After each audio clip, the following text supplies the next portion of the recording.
Du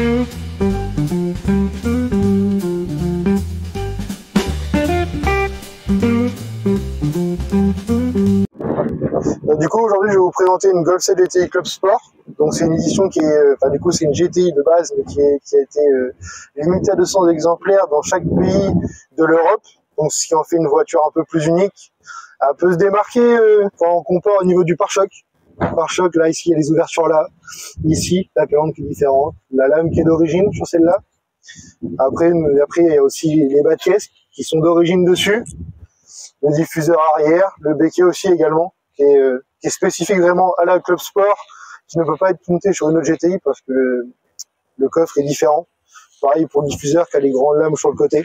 C'est aussi typique de la GTI Club Sport. Donc après, pour tout ce qui est réseaux sociaux, vous pouvez la voir sur Instagram, sur ce nom-là, La Masse. C'est comme ça qu'on me surnomme. Après, dessus, il y a eu des jantes qui ont été refaites en carrosserie. C'est les jantes de A3, 35 TFSI, les dernières qui sont sorties. Donc cette voiture-là, niveau châssis, elle a des ressorts courts, des freins avant extrême Brembo, des plaquettes bicéramiques Bluestuff, elle a tout ce qui est au niveau des durées d'aviation, le kit de frein RBF 660.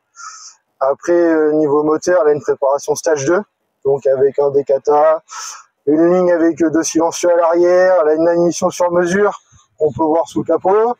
Elle a aussi tout ce qui est pompe à essence dessus, qui est renforcé en gros débit, que ce soit pour la haute pression ou la basse pression.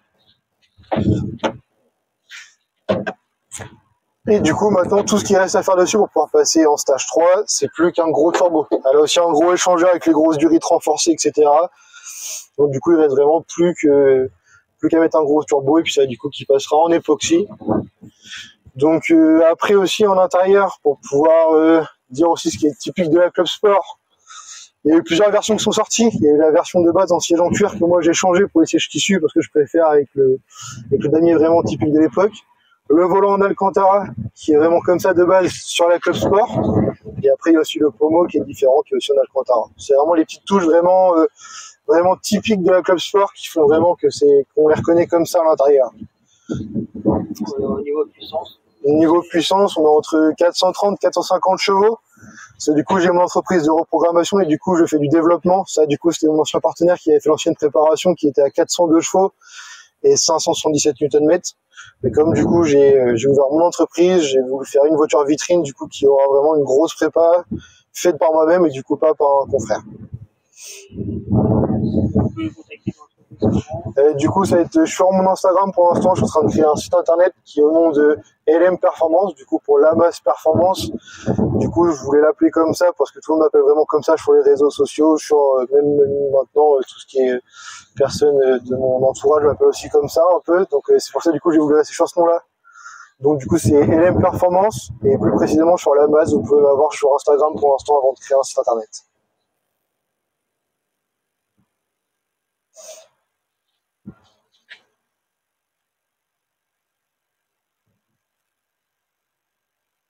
Madame. Je vais vous prendre la voiture. C'est bon? Du coup, aujourd'hui, je vais vous présenter ma Mégane 3 RS. C'est un châssis sport. Il y a un covering intégral dessus. Donc ça, c'est un rose satiné avec un capot en carbone forgé, mais c'est toujours du covering. Il y a 2-3 modifications dessus. Les jantes, c'est des jantes de Mégane 4 RS. Le freinage, c'est que du Brembo, du coup en cup. Il faut savoir que c'est un châssis sport, mais elle est quasiment faite que en cup. Après, on peut retrouver l'aileron à l'arrière. Donc c'est un aileron qui vient de chez eBay de mémoire. Ensuite, pour le diffuseur, c'est de l'origine, juste avec des liserés blancs comme sur le logo arrière. Après, à l'intérieur, on va retrouver le pack luxe. Donc j'ai pas les récaros. Je crois qu'elle est fermée.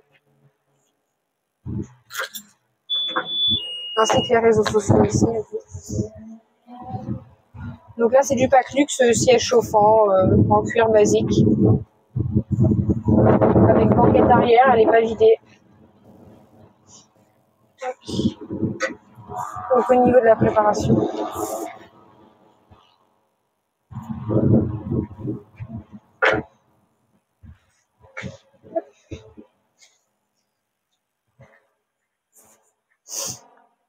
niveau de la préparation, ça va se voir ici.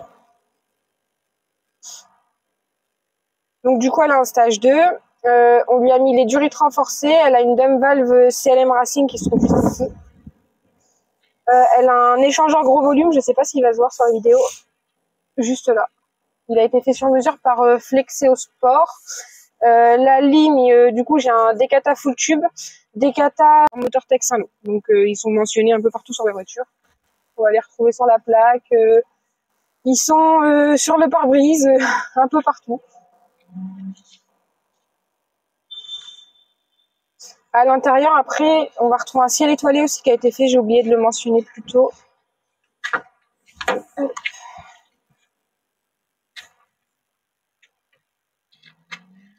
Comme on peut voir, du coup, il y a un ciel étoilé qui a été fait par BA Automobile à Lille. Donc, ça fait déjà un petit moment qu'il est là.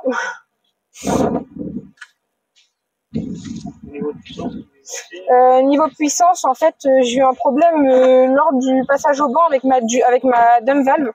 Normalement, je pense qu'elle est entre 330 et 340 chevaux à peu près. Après, si je veux monter plus haut, il faut que je change mes injecteurs et ma pompe. Mais pour l'instant, c'est pas trop prévu. Donc, je pense qu'elle va rester comme ça. On avait un objectif stage 3 avec Moteur Tech. Pour ça, il faut que je change le turbo et il y a encore 2-3 pièces à refaire en plus. Donc j'aimerais bien que ça reste comme ça pour le moment. C'est déjà pas mal. De rien. De rien. Et puis ouais, c'est la guerre des clans. Ouais, la guerre des clans.